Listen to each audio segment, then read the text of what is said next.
ఈ రేడియేషన్ వల్ల ఆ క్యాన్సర్ సెల్ కణం చచ్చిపోతుందా, నెక్స్ట్ అది ఇంకా వాటికి స్ప్రెడ్ అవ్వకుండా చేస్తుందా, ఏంటి సార్ రేడియేషన్? ఫస్ట్ క్యాన్సర్ కణం చనిపోతుంది. నేను చెప్పినట్టు క్యాన్సర్ కణంలో కూడా డిఎన్ఏ ఉంటుంది, ఫాస్ట్ గా మల్టిప్లై డిఎన్ఏ. కాకపోతే ఎప్పుడైతే రేడియేషన్ ఇచ్చామో ఆ డిఎన్ఏ మీద సింగిల్ స్ట్రాండ్ బ్రేక్ అంటాం. డిఎన్ఏ 2 స్ట్రాండ్స్ ఉంటాయి కదా, ఒకటి బ్రేక్ అవుతుంది. మామూలుగా నార్మల్ సెల్ ఏముంటది, డిఎన్ఏ పాలిమరేజ్ అనే ఎంజైమ్ వచ్చి దాన్ని మళ్ళీ రిపేర్ చేస్తుంది. కాకపోతే క్యాన్సర్ కణంలో అవి ఉండవు. సో దానివల్ల ఏమవుతుంది, డ్యామేజ్ అయింది, ఇంకా రిపేర్ కాలేక చచ్చిపోతుంది. అపోప్టోసిస్ అంటాం. సో వాళ్ళ ప్రెజెంటేషన్ ఎలా ఉందో దాన్ని బట్టి వేరే చోటకి స్ప్రెడ్ అయ్యే లేదా మనం చెప్పగలుగుతాం. అంటే దాని స్టేజ్ ని బట్టి, స్టేటస్ బట్టి. Correct.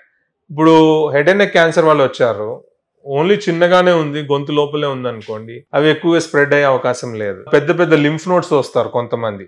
Okay, so tumour burden పెరిగే కొద్దిగా వేరే అవయానికి స్ప్రెడ్ అయ్యే అవకాశం ఎక్కువ. అంటే ఈ రేడియేషన్ ద్వారా దాన్ని చంపి దాని డిఎన్ఏని కిల్ చేసేసి కంప్లీట్ గా దాని యొక్క ఉనికినే లేకుండా చేస్తుంది. First step.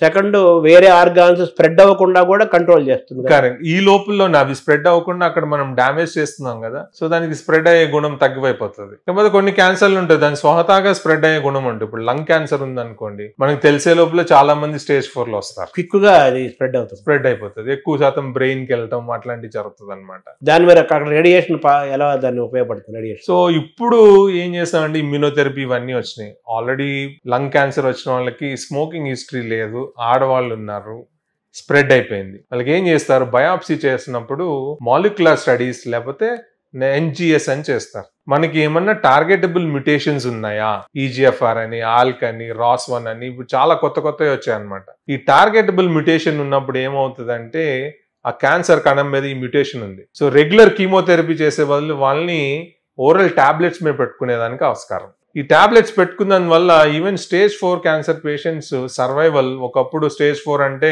6 నుంచి 9 నెలలు అని చెప్పేవాళ్ళం, ఇప్పుడు దగ్గర సర్వైవల్. ఇప్పుడు అట్లాంటిది ఈ టార్గెటబుల్ మ్యూటేషన్స్ తెలిసి మనకి అవైలబిలిటీ ఆఫ్ ట్రీట్మెంట్ ఉన్నందువల్ల కొంతమంది ఈవెన్ 5 years 10 years సర్వైవ్ అయిన వాళ్ళు ఉన్నారు స్టేజ్ 4 లో. ఇక్కడ రేడియేషన్ రోల్ ఎప్పుడు వస్తుంది అంటే అట్లాంటి పేషెంట్స్ లో బ్రెయిన్ కి స్ప్రెడ్ అయింది, బ్రెయిన్ లో 1 or 2 లీజన్స్ కనపడుతున్నాయి. సో మొత్తం మెదడుకి రేడియేషన్ చేయం, ఎందుకంటే మొత్తం మెదడుకి రేడియేషన్ చేస్తే వాళ్ళకి దీర్ఘకాలికంగా ప్రాబ్లమ్స్ వస్తాయి, కాగ్నిటివ్ డిఫెక్ట్స్ అంటాం. సో మెమరీ ఇష్యూస్ రావటం, మనం చెప్పింది వాళ్ళు ప్రాసెస్ చేసుకొని మనం తిరిగి చెప్పలేము. వీళ్ళకి ఏం చేస్తాం, ఆ ఏదైతే మనకి 2 లీజన్స్ కనపడుతున్నాయో వాళ్ళకి స్టీరియోటాక్టిక్ రేడియో సర్జరీ అంటే రేడియేషన్ తోటే సర్జరీ చేస్తాం. 1 రోజు రేడియేషన్ అవ్వచ్చు, కొంతమందికి సైజ్ బట్టి 3 రోజులు అవ్వచ్చు, 5 రోజులు సైజ్ క్రైటీరియా ప్రకారం మనం చూస్ చేసుకొని రేడియేషన్ చేస్తాం. సో అంత హై డోస్ ఇచ్చినప్పుడు ఆ కణం అక్కడ చనిపోతుంది, బ్రెయిన్ లో మనం కేర్ తీసుకున్నాం. ఇప్పుడు ఇంకో కొత్త పద్ధతి ఏంటి అంటే ట్రీట్మెంట్ మొదలు పెట్టాం, అన్ని చోట్ల తగ్గిపోయింది, ఒక 3 సంవత్సరాల తర్వాత మళ్ళీ లంగ్ లో ఎక్కడైతే మొదలైందో చిన్నగా పెరుగుతుంది. మనకి ఇప్పటి వరకు తెలిసింది ఏంటంటే ఇన్ని సంవత్సరాలు ఈ టాబ్లెట్ బాగా పనిచేసింది, ఎక్కడ కూడా జబ్బు రానికుండా కాపాడుతుంది, కాకపోతే ఒక్క చోట. ఇప్పుడు ఏం చేస్తాం, దీన్ని ఆలిగో ప్రోగ్రెషన్ డిసీజ్ అంటాం. అప్పుడు మళ్ళీ ఇక్కడ రేడియేషన్ చేస్తాం. బ్రెయిన్ లో చేస్తేనేమో SRS అంటాం, స్టీరియోటాక్టిక్ రేడియో సర్జరీ. బయట బాడీ భాగంలో చేసిన దానికి SABR అంటాం, సేబర్.